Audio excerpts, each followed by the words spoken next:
What is up, guys and girls? Hurricane Liz here. And on this video, we jump into part 2 of the interview that I did with my friend Kevin, who's drop shipped well over $1 million.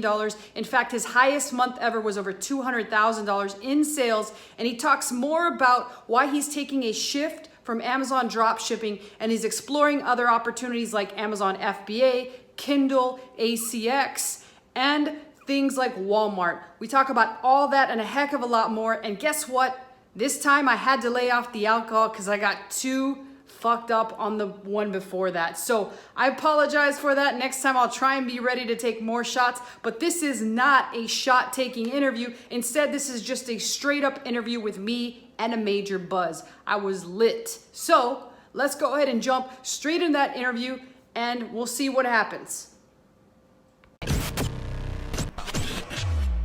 What's up, everyone? Liz here, and this is actually like a spur of the moment recording. I kind of wanted to tell you guys a little bit more about dropshipping, so I thought I'd bring on my fellow dropshipper Kevin, who happens to be a good friend of mine, and we basically have gone up in the ranks with dropshipping. Like, Kevin, how long have do you think you've been doing dropshipping? By the way, I can't even remember.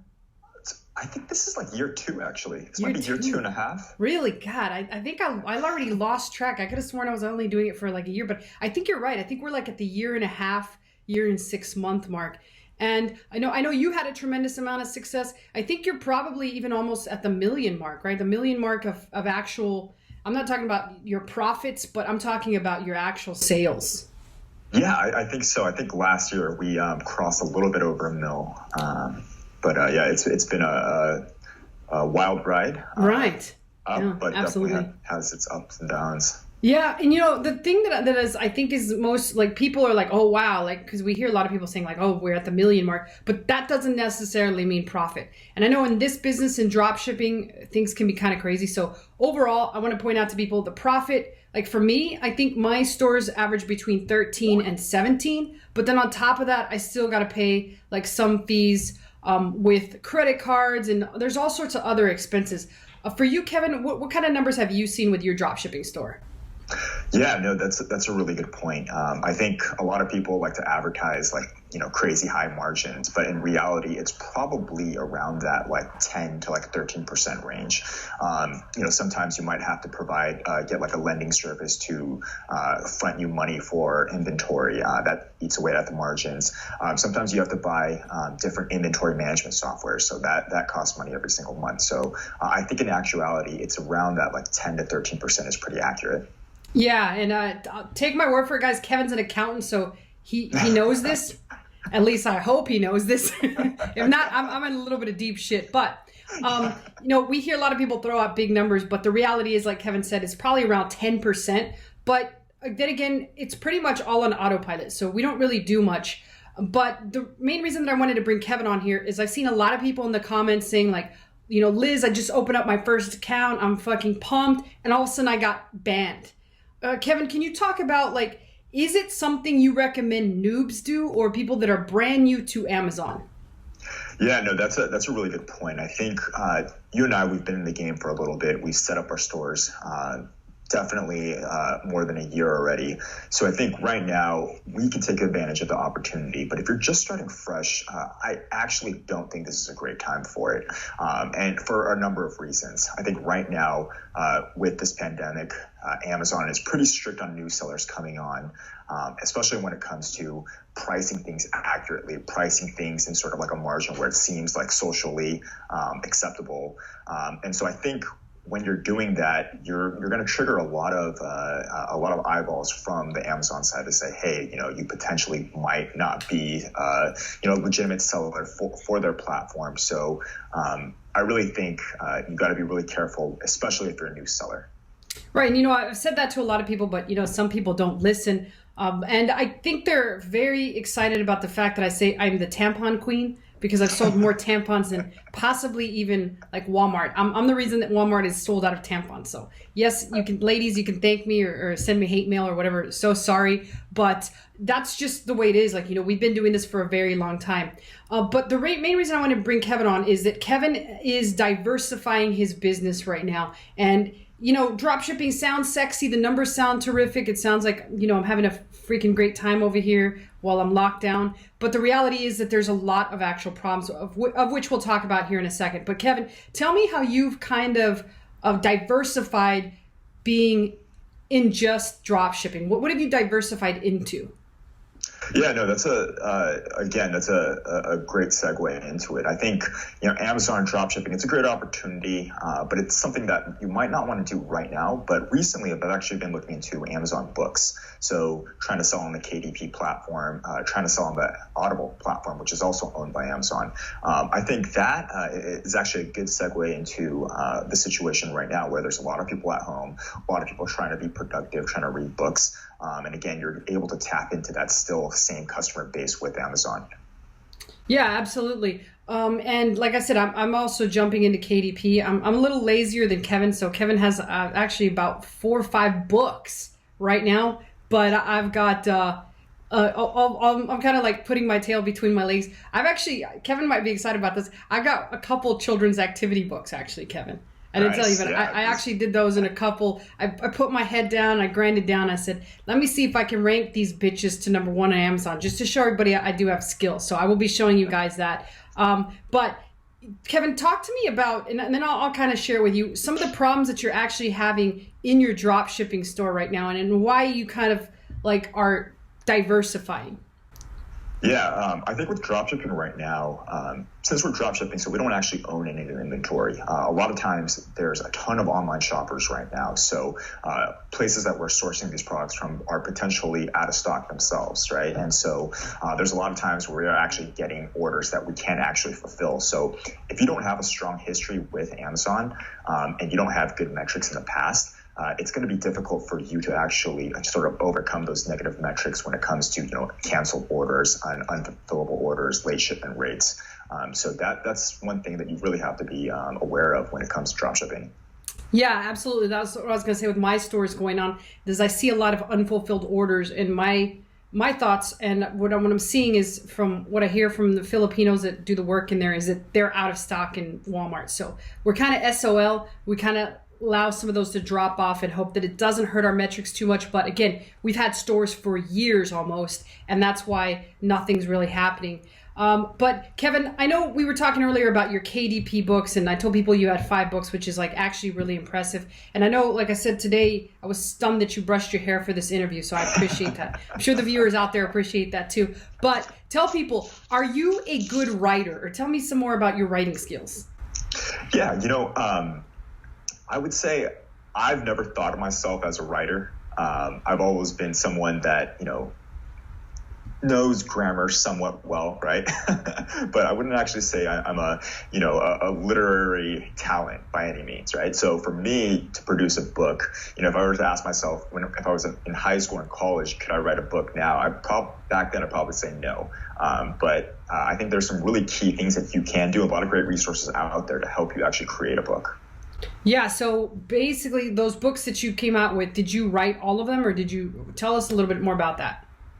Yeah, so out of the 5 books that I do have, I only actually wrote one of them, and it was a really short book. It was about a 30-page book that I wrote, but the other books that I have written that I own are actually completely written by other people, written by ghostwriters.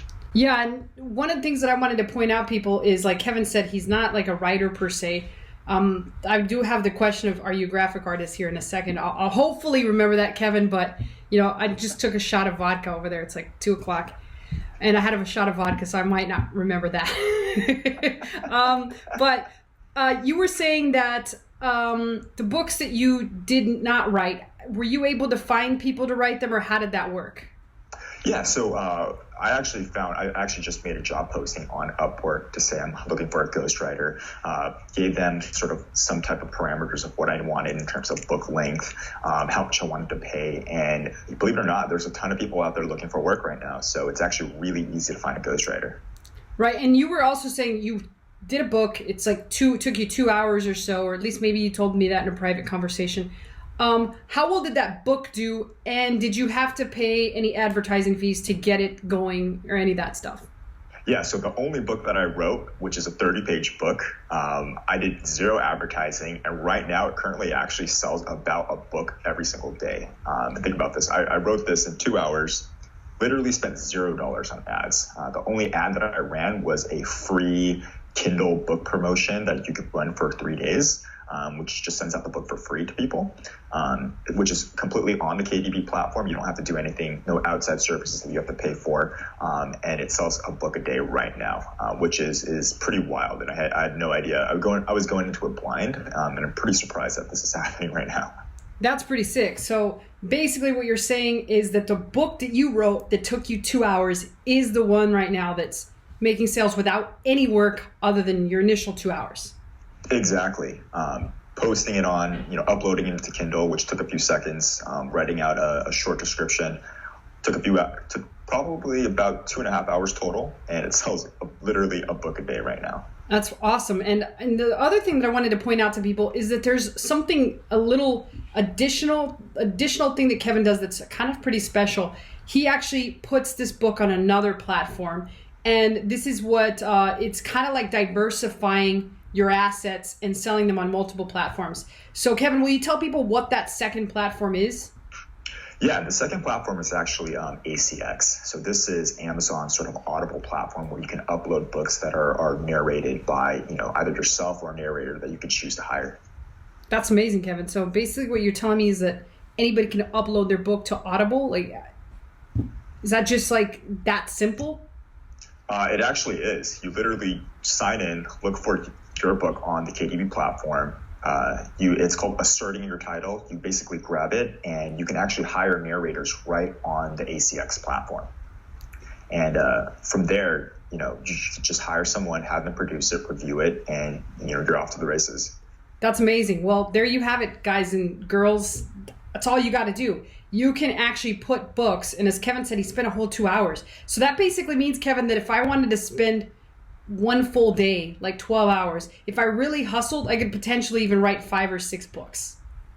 Absolutely. It's definitely possible. And, with quarantine in place, there's a lot of time for you to do things. Yeah, I don't know, Kevin, I don't think I could even write one book. I've got I'm taking shots of vodka. I had to go do the adventure of getting my groceries, and I don't know how people are doing it out there. I just don't. I'm just trapped in my hole here. So awesome. Well, Kevin, again, any last pieces of advice you give to people that are brand new? If you were brand new right now and you had all this time on your hand, what exact method would you actually choose and why?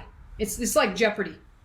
Yeah, I think the KDP platform, in combination with ACX, is a really good resource to actually tap into right now. There's a lot of content on the web right now teaching you how to create short stories or short nonfiction content, even low content, which is those coloring books or those pieces of low content guides that you can provide. I think that right now, if you look on the KDP platform, you're going to see a ton of competition in terms of books. But if you actually look at the same topics and genres on the ACX platform, you're going to see sort of a disconnect of much lower competition. And that's simply because, you have to take that extra step to hire a narrator to do it. So I think if you can actually find something that is a really competitive, but still a topic that's highly sought out on the KDP platform, and you can translate that to something to sell on ACX, I think that is sort of the next gold mine when it comes to Amazon. Especially right now when people have a ton of time, they're trying to be productive. Listening to books is a really easy way of learning something at this time.